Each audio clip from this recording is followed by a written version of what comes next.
ఈశ్వరారాధనలో శివలింగం పైన బిల్వదళం పెట్టేటప్పుడు ఏ విధంగా పెట్టాలి, అలా పెట్టడం వల్ల ఏమిటి ప్రయోజనము, ఈ వీడియో ద్వారా తెలియజేస్తాను.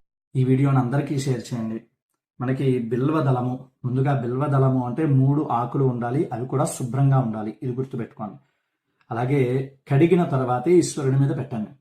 కడిగిన తర్వాత బిల్వదళాన్ని బోర్లించి ఈ విధంగా పెట్టాలి. దీనికి గల కారణం, బిల్వదళానికి ఈ భాగంలో లక్ష్మీదేవి ఉంటుంది, ఈనులు ఉన్నటువంటి భాగంలో మోక్షలక్ష్మి ఉంటుంది.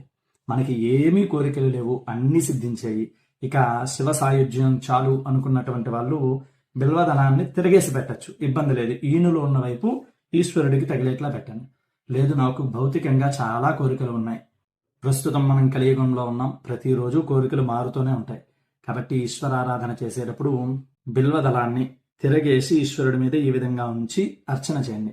మీరు ఏదైనా కోరిక